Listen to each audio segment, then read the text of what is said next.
Hey there, this is Amelia here. Welcome to Amelia's crossdressing story. Today we are going to share a story called A Suitable Case for Treatment Part 8 by Crow. For more interesting and exclusive stories, please subscribe to my channel and support me at Patreon. It was my wife, Pauline. He was my wife. Looking every inch a man, in fact too many inches, the shoes must have been slightly built up. The chest hair was obviously fake, as was the beard stubble. What was I thinking fake? Sitting there flashing my nylons and with my tits bulging out of my dress. Hi, Christine, I said quietly. Christine. Of course. You look sensational. I couldn't think when Pauline had last described me as sensational. I couldn't remember if it had ever happened. But she looked. And you look very handsome, I added. Which she did. Nice figure, where were her tits? Squashed in somehow, obviously, not as easy to do as sticking mine on. But indeed as a man, handsome was indeed the word to use to describe the guy I was looking at. I began to recover from the shock, picked up my drink and drank it down. All of it. In one go. Paul was doing the same. It seemed so strange watching my wife down a good half of her pint. As if the whole thing wasn't weird. And that was so much an understatement. Paul caught the barman's eye and ordered me another gin. I remembered my caution, my desire not to overdo the alcohol the other night. But on this occasion another was justified. I realized we had hardly spoken.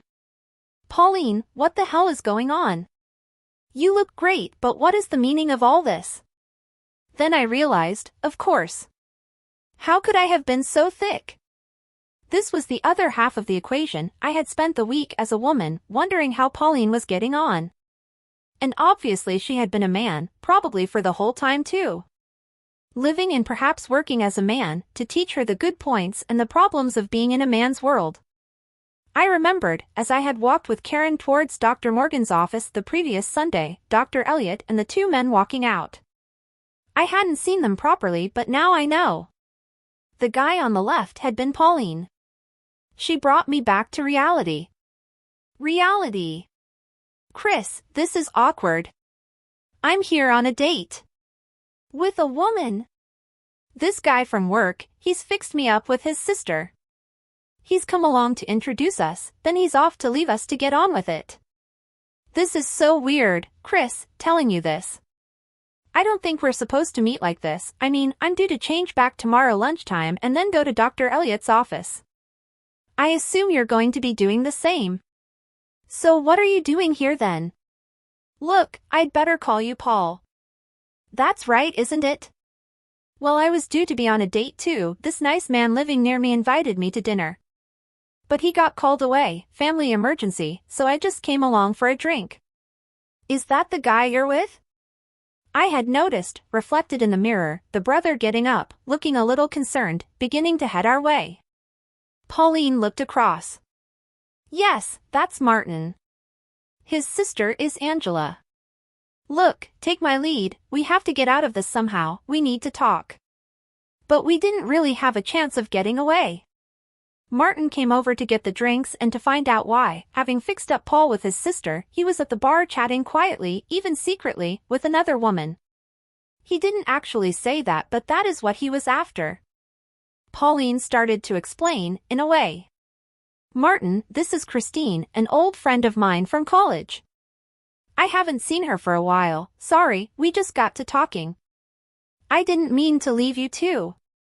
Are you off now? Soon, Paul. Go on, get back to Angela. She's looking forward to the evening. Go on, mate. Pauline was keen to do that, I could tell. But I was wary.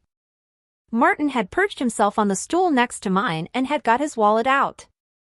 Obviously he was going to have another drink, maybe get me one. He wanted to find out about this woman who was chatting to the guy he had set up with his sister. I could go with that, but I realized Paul would be explaining to Angela too. Maybe our stories wouldn't match. It would be better if we stayed together. It was Angela who settled it. As Paul began to say something to her, she looked across and beckoned to Martin and I, both of us. We went across with our drinks and sat down. Pauline and Angela were side by side, and now Martin and I were too.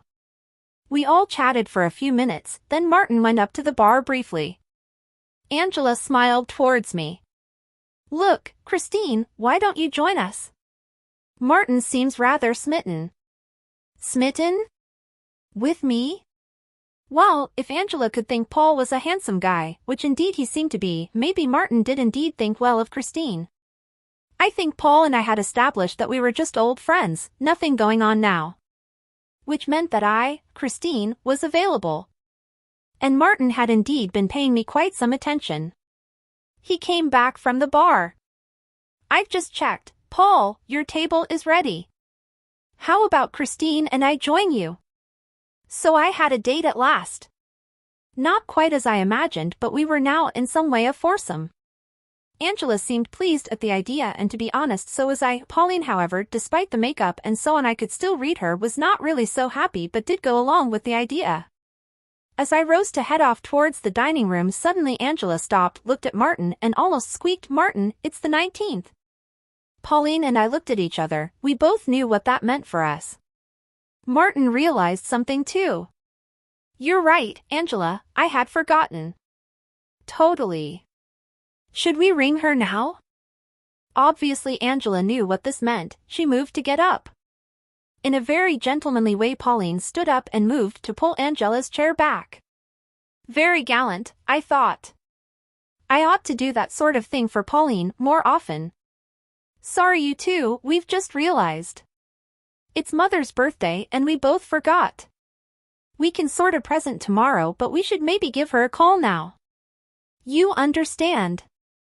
We did, and were a little relieved to have some time on our own to talk things through, in a very conspiratorial way, across the table while Martin and his sister went out into the foyer to find a phone. We established a lot within 5 minutes. I told Pauline what I had been up to, including my adventures with Steve and Keith and Jason. And now Martin. She had been living in a flat across the ring road and working at a firm on a commercial estate near there, for Jones and Perrins, a company I had worked for myself about 8 years ago.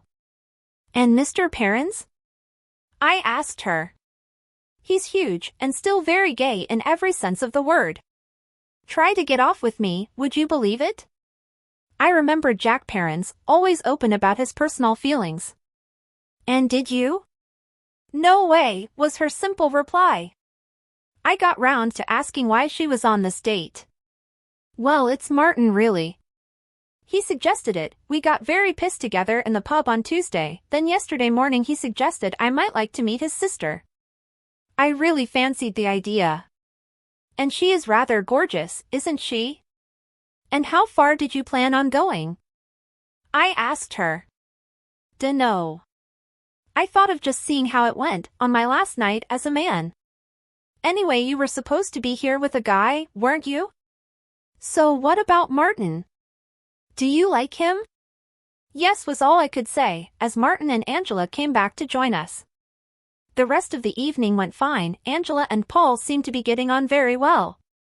And Martin and I did too.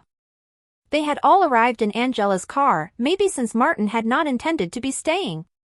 It seemed weird at the end of the evening, as Martin and I left the hotel and he slid his hand into mine, to see my wife and Angela walking off arm in arm towards the car park, and more than that, to see her nuzzling Pauline's neck with obvious affection.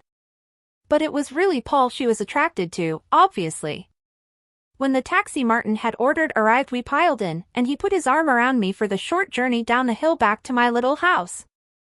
I really did think of inviting him in, but decided against it. I had enough excitement for one evening. I did give him a good-night kiss though, and this was not just a peck on the cheek. This was lip to lips, not very long but really very nice indeed. I was surprised I enjoyed it so much, but I had to stop him and say good-night when I felt his hand begin to slide up my lower back. Inside my house, safe now, I relaxed. But I didn't want this to end really. I was having so much fun. The chance meeting with Pauline had added to the extreme weirdness of Weird Thursday. And I didn't have to wait long for Freaky Friday either. It seemed that I had only just showered, slipped into my nightie and rested my head on the pillow when my alarm sounded. My last day as Christine. I breakfasted in my underwear and a negligee, redid my toenails for some reason despite the fact that I was going to be Christopher again in only a few hours, and then re-inspected my wardrobe to decide what to wear on my last day. The tension of the night before must have gotten to me. I stepped out of the house, just before 1:45, in the shortest miniskirt and the tightest top I had worn all week. And I am afraid to say, after the attentions of Martin the night before, I rather unashamedly flirted with very nearly every male I met that morning. The guy in the corner shop where I paused to buy a paper, the man who came into the shop when I dropped a coin, I knelt down in a very unladylike manner to pick it up, and gave him a very wicked grin when it became obvious I had seen him looking up my skirt. And at work, the man who delivered the parcel from head office with next week's promotional material, even the postman Gerald who I had begun to get to know over the 5 days. Tanya noticed too, she was beaming at every episode. Eventually my time as Christine came to a close. Lunchtime. The letter I had received that morning, opened just before I left the house, gave me the timetable. Leave the shop at lunchtime, make sure I have my bag and everything in it. Return home and change, then lock up and a taxi would arrive to take me to Dr. Morgan's office. To be there by 3. Should give me lots of time. The upper half of the body and lower part of the body removal would take some time. The letter told me where the solvent had been hidden in the house all the time. Tidy up, maybe I should, dress in my ordinary jeans and t-shirt and head up to the meeting with the doctor. That's all for now, see you in the next video. Please subscribe to our channel and join me at Patreon for more exclusive content.